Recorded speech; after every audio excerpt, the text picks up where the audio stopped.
Let's do it. This is the SEC Insider Hit. And it's presented by Blue Cross Blue Shield of Mississippi. It's good to be blue. Walker Howard leaving LSU. Is Ole Miss the destination? A lot of confidence within the Ole Miss fan base. I think he did a quick drive-by at TCU. Is there really anybody else in the mix? And then, are you surprised there isn't, if there isn't? We'll see what happens. We're going to bring in our friend Mike Detillier, who knows Walker Howard and the family. Strong ties to LSU, and decides to transfer after 1 year. This is the Out of Bounds Show, 105.9 The Zone ESPN, brought to you by Sound and Communications, soundcomav.com. Sound and Communications, Mike Detillier on the Patron Tequila guest line. Mike D., what happened at LSU, and where is this young man headed? I'd heard some rumblings a couple weeks before the bowl game that Walker basically was felt that he was told by someone on the coaching staff that he would be the number 2 guy at LSU, and that he would get a chance to, as soon as Jaden Daniels did his kind of appearance in the bowl game, that he would be the guy. And all of a sudden it became Nussmeier. And that didn't go down real well. And so I'd heard that rumor. I wasn't sure if it was true or not, but it came from somebody that I felt knew a little bit about the situation. And I think Walker wants to play. He wants to play now. He doesn't want to sit around. And with Jaden Daniels returning to LSU for another season, he wasn't going to be the guy. And I think he's looking around to find a place where he's the guy. He's going to be the starting quarterback. So it opened up a lot of avenues. It was a little bit of a surprise because normally I think like that you have a situation where with an experienced coach that he can calm down that situation. Walker was a legacy guy. His dad, Jamie, had been a starting quarterback at LSU, and he always grew up being an LSU guy. But I think he wants to play, Bo, and he wants to be the starter today. And that's what pretty much led to the fact of him leaving. I think he felt it came down to a Brian Kelly decision where he picked Garrett Nussmeier over him. Okay. As being the number 2 guy. Were you surprised that Brian Kelly picked Nussmeier over Howard? Yeah, to be honest with you, because I always felt Walker would be the guy, especially in 2024, that Walker would be the guy, and that Garrett would be the guy to leave. But did the bowl game sort of give you a little preview of maybe something that's rolling through Brian's head, that he'll play 2 next year? And you saw Jaden, and you saw a lot of Nussmeier in the bowl game. And you saw a little bit of Walker, a little bit. But remember, these practices have been closed since August. So I think that basically what that told you was Walker felt strongly that Brian Kelly selected Nussmeier over him. Okay. So do you think, Walker Howard is way behind in playing time at the college level to Jackson Dart. But if this plays out, so Dart played about 4 or 5 games at Southern Cal, played all year at Ole Miss. If this plays out, Walker Howard to Ole Miss, do you believe that he can make a run at Jackson Dart? Oh, yeah, I think he can. He's very gifted as a passer. Really is. He's very accurate. He's smart. He throws a very catchable football in that, his timing is really good as a passer. You can see it. And he's got some movement skills. He's not going to be stiff in the pocket. Now, he can't run as well as Jackson. Okay, that's the one thing I give Dart. He's pretty doggone good in that category. But when you're talking about just throwing the football, and I got reminded about this, that the Saturday of Manning last year, and Archie normally will go to the head coach and say, hey, send me your starter. And Brian Kelly sent Miles Brennan. But, Archie thought about it for a little while, and he decided that, maybe he should invite, the backup also to come to Manning. And what happened was Brian Kelly sent all of them. Jaden Daniels, sent Garrett, and he sent Walker Howard. All three went. And Archie knew Walker because of his dad. He knew certainly Nussmeier because of his dad. Didn't have any connection with Jaden, only because he was at Arizona State, had not had that connection. And watching all three of them throw the football that morning, just sitting there watching, it was obvious. Kid, there was no pass rush, nothing else. Walker Howard was the real talent throwing the ball. He had a really strong morning throwing it. He was impressive. And I'm sure that was there during the practice sessions, that, he could hum it. And again, he's got it upstairs, and he's poised, and he understands this game at a certain level. And there's a genetic code there, too, with him. He gets it. So whoever gets him, I think, is getting someone that has a real strong chance to be a starter for 2023. If it's TCU, if it's Ole Miss, wherever. And he was a national recruit. He could have went anywhere in the country. He was that talented. Everybody was down to try to get Walker, and he ended up at LSU. So I think for Walker, the big part of this equation is, where can I go where I can play in 2023? So for Lane Kiffin, that's the sell job. That, you're going to be my guy. And they can tell you anything in January. I've had a lot of them tell me different things coaches tell them in January. I do know because of, Sonny Dykes. I know Sonny from his days when he was head coach at Louisiana Tech. That was his first head coaching job at the collegiate level. And so I got to know Sonny, and he knew the area pretty well. And also, I think he's always sort of kept tabs on what's happening at LSU, just like I think most schools close if maybe somebody kind of falls through the cracks. And he got Jack Besh, who is real close with Walker Howard. And so Jack is at TCU.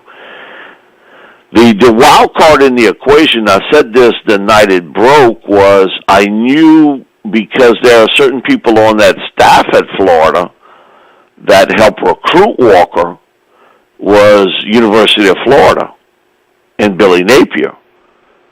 There are a couple coaches on that staff that really went hard to go after Walker. And so, but it looks as though the two teams that are really after him, certainly TCU and Ole Miss, and if there's a dark horse, I think it would be Florida, because it's wide open there. The quarterback spot is wide open at Florida. And he does have a connection with Billy Napier and some of the assistant coaches that's on that staff that were at LSU at that time. What do you think, that Walker Howard would eventually take the job from Dart, either by August or a couple of days in? I mean, a couple of games in, or no? Well, if you get into the spring, you'll see it very quickly. How well he could run that offense, and I think it would be tailor made. And the same, I felt the same way about TCU with Sonny, that the offense that TCU runs is tailor made for Walker Howard. So I think wherever he goes, he's going to get assurances he's the guy.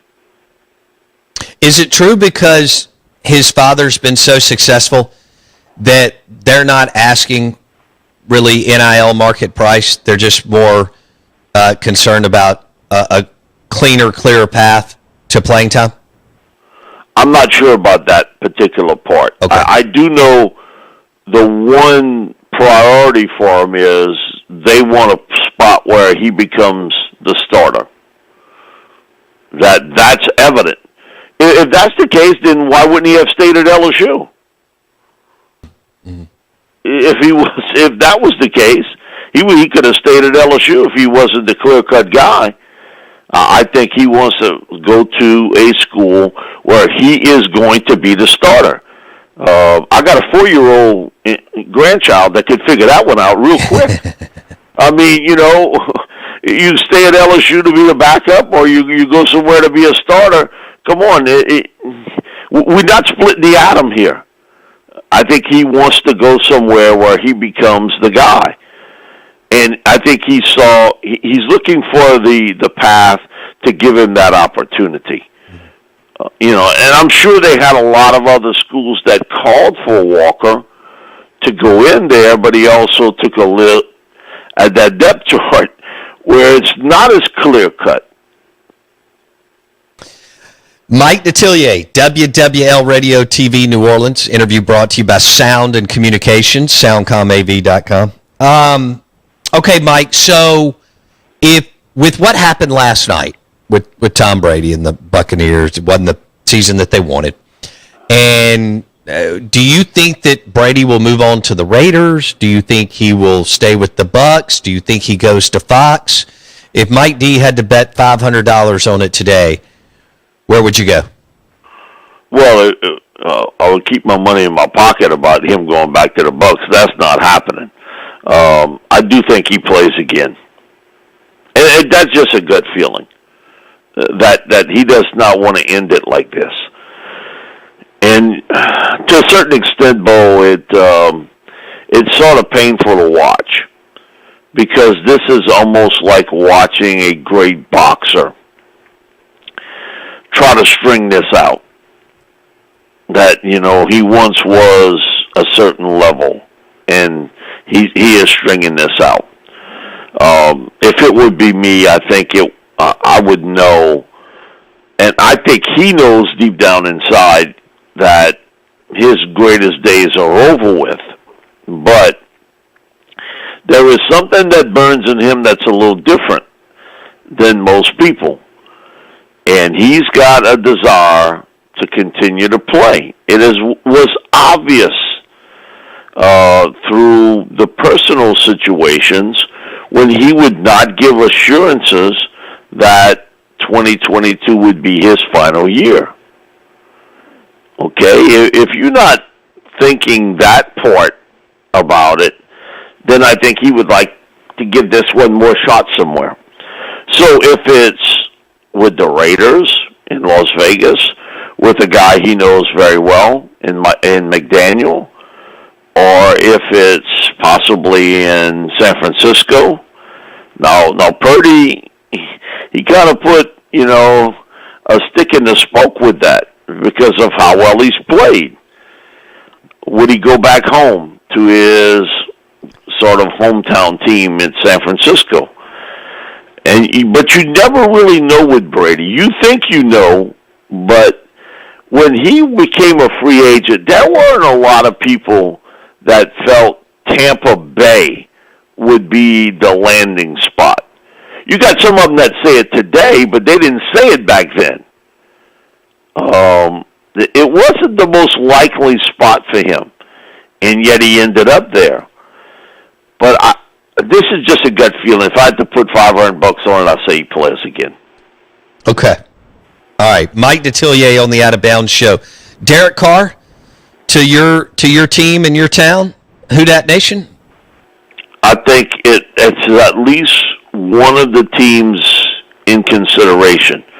Though I think Derek's going to have more than one team very interested in him, to be honest with you. Listen, there's just not enough starting quarterbacks in the NFL. And it's a question of where does he want to go and what type of deal can you work out for it. And it's going to be pretty quick when it happens. If I'm Dennis Allen at this point, and a lot of people here, well, bring me the young quarterback through the draft. Okay, that's great and fine, and I don't necessarily disagree with it. But if I'm Dennis, am I going to hang my hat on a rookie quarterback? No. Okay, you got 1 year, but let's say, and I don't know how much is going to change in 2023. Am I going to go for, again, a situation where, well, I'm going to go with the rookie quarterback. He's going to save my job. It's not going to happen. You know, hey, Bryce Young ain't coming here, okay? So I think for Dennis, I think he would try to look around to find that veteran quarterback, and certainly a Derek Carr would be someone that you would have to think about long and hard. Okay. Sean Payton. But for me, he would not be number one on my list. Who would be? I would try Lamar Jackson.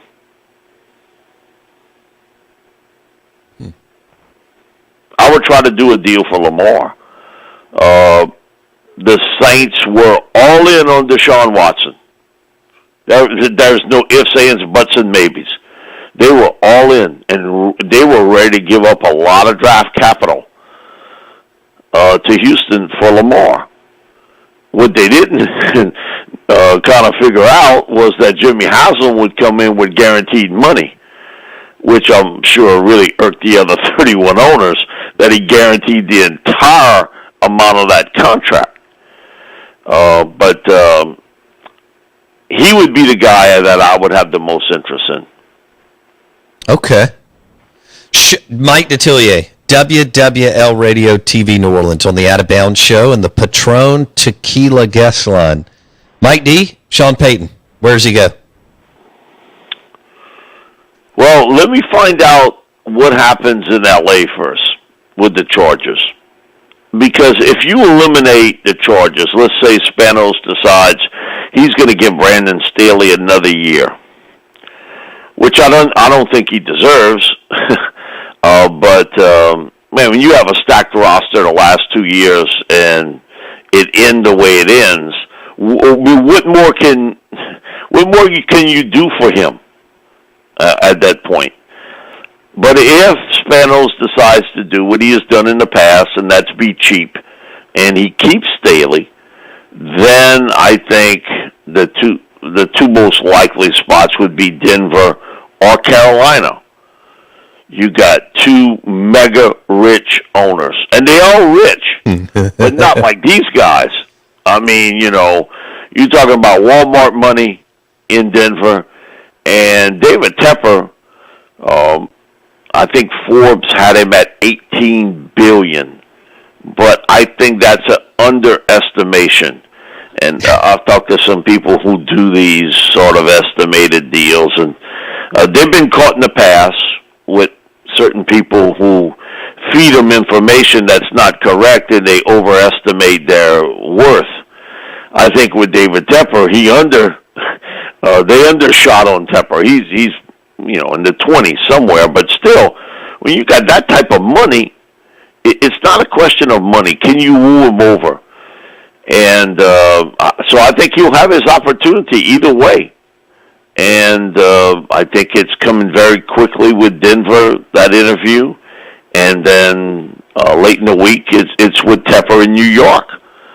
And I've been told by people who know Tepper pretty well that when he wants something, he can be very persuasive about how he gets it done. Yeah. And listen, when you're a billionaire, Okay? Man, you can't spell patience, much less have it. That's not how you earned your money. You earned your money in a pretty quick manner. And they, I think, look around at these assistant coaches. Both of them played footsie with Jim Harbaugh. I think both of them saw what kind of flake he is. And I think Jim would be the first to admit, he's got some idiosyncrasies there in him that just sort of you raise the eyebrows up a little bit. I think he's a really good coach. I really do. And a very good NFL coach. You can poo-poo that all you want. He won 69% of his games with the 49ers, with Alex Smith and Colin Kaepernick.